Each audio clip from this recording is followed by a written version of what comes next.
Bigfoot and turkey.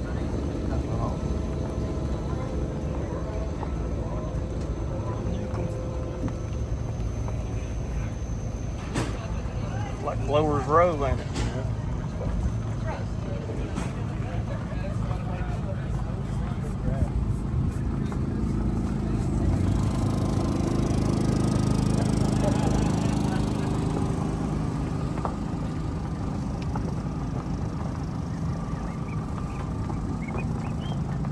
It's a clean little Mustang. Good one, man.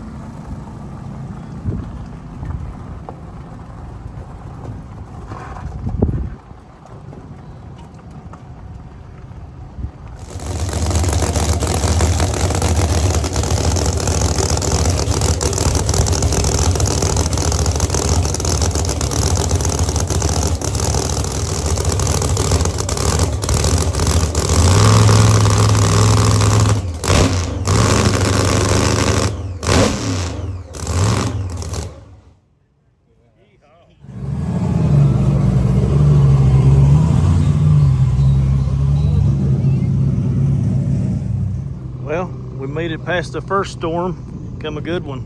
About picked the canopy up. A lot of people here. Still thundering a little bit, but it's supposed to clear up. They said we still will be racing, but man, it looks rough over there.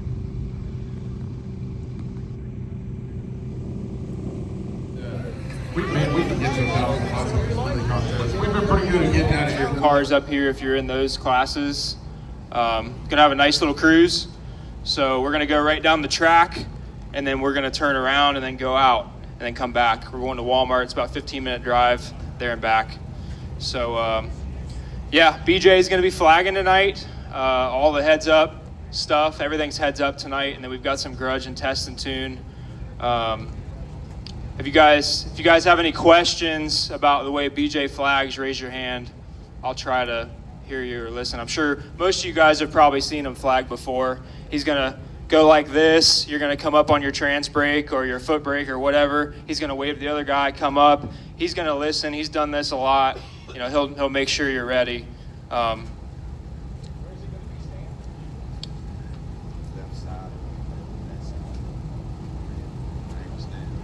Okay, in the left lane. Okay, so he's going to stand on the left side of that wall. Sorry, right lane. He's going to stand in the right lane, right against the wall. He's going to run back almost to where the tree is, probably just to the tree and hit the light. So you guys will be able to see him just fine. Yeah, so we're going to go ahead and get started with the chip draw here soon. If there's any protests tonight, we're going to use a tire crack camera and a finish line judge. These are the same people that go to War in the Woods. They go all over the place and do this all the time. They're very experienced. If you have any protests, if you think somebody jumped, you have to pay $100 and take it up with who? They'll see Kenzie. You'll take your 100 to Kenzie. You can protest it. They'll watch the footage. And if you're right, you get your $100 back. If you're wrong, you lose your 100. Anybody else have any questions about that? 100 goes to the pot? Yes, the 100 goes to the pot. You can touch your wall. You cross the center line, obviously you lose. I know there's a white line down the middle on both sides. Your tire has to touch the other person's white line for it to be a cross. Pretty simple. Everything's heads up tonight, so we'll go ahead and get started. Who's our first class we're going to do chip draw for? Doing the daily driver cruise to Walmart and back.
They're mopping up.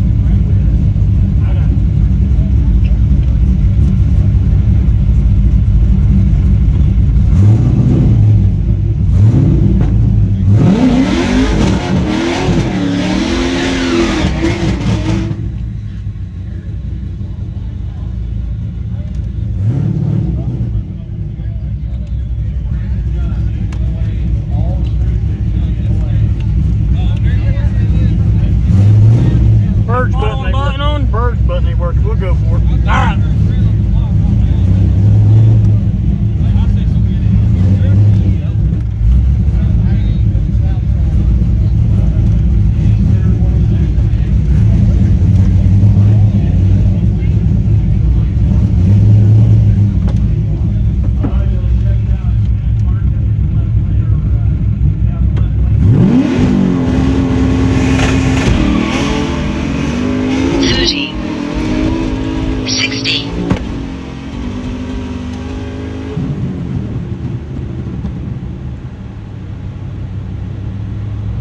Quarter mile.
Well, guys, looks like we'll be coming and getting the truck on the trailer. Broke something other. I think the yoke is stripped, or the tail shaft on the transmission stripped, because it makes a lot of racket when you're like kind of off and on the throttle, or I'd drive it home and limp it. But and the fuel's puddling real bad in the intake, so got to figure that one out too. We'll get some more videos tomorrow. That's going to conclude tonight, though.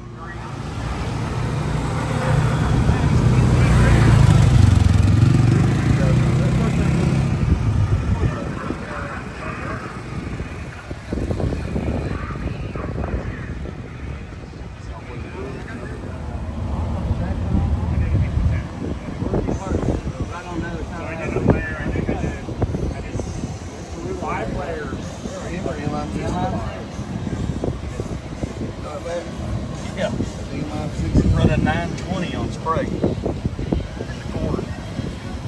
$120 on Fin Rock. Red hatch car. A2.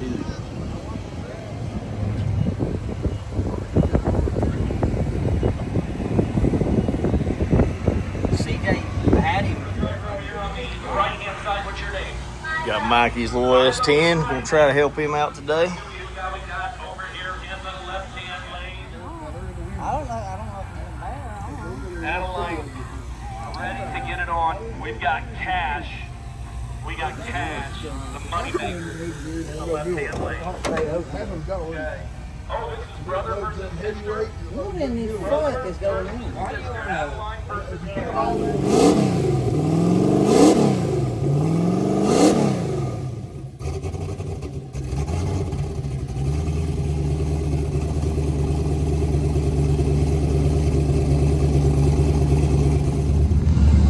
Well, we're loaded up. Tore the exhaust off trying to get it on the trailer. It hung up on the ramp. I hit it with enough run and go that it ripped it off, pulled it back a little bit. I had to fix that, but it's on the trailer anyway. It's all that matters. And it's Aaron Scarborough from Beckley, West Virginia. He's got a Mustang LS for power with the machine over here in the left lane. The right lane, Chad Bowden from Jefferson City, Tennessee. The twin turbocharged LS powered Chevy S10 called Purple Rain.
Ferguson out of Ashland, Kentucky. It's the 99 Chevy S10 6.0.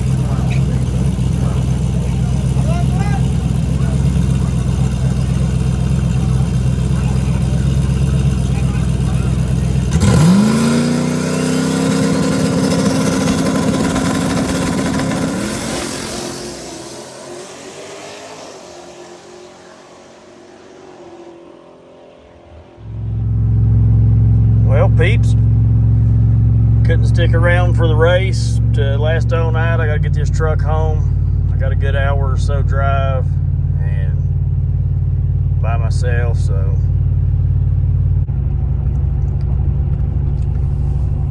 well, weekend didn't go as we planned anyway.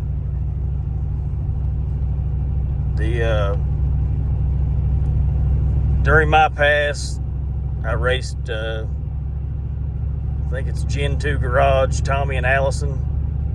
I raced Allison in her red Dodge Hurricane powered Dakota. Fast truck. It's run pretty deep in the nines. And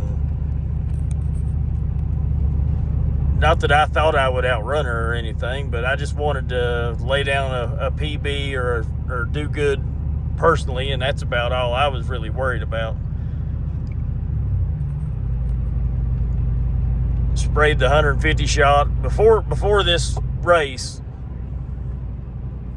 I was on the lean side of the tune. So I ordered a 62 fuel jet and put that in the truck. I switched from 93 in my standalone tank to 112 and left timing alone. And it was honestly leaner. I didn't know till I got home and was looking at the logs, but the truck was super lean. I'm assuming that fuel is getting too much fuel for the oxygen to carry, and it's puddling inside the fast intake, and then after it puddles so long, the vapor ignites, and that's all there are to it. It makes a loud kaboom and fire goes everywhere. And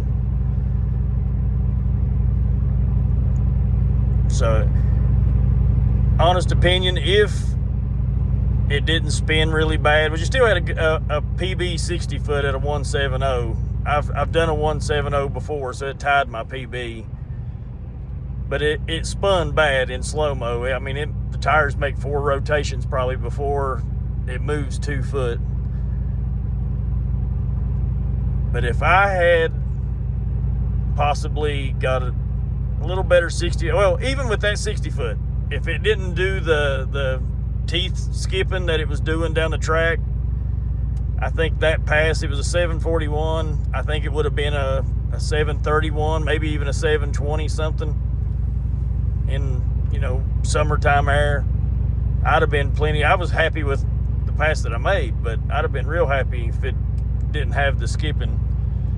According to my logs, around 66 to 69 mile an hour, it went back and forth with every skip. It would go 66, 67, 66, 67, 68, back to 67.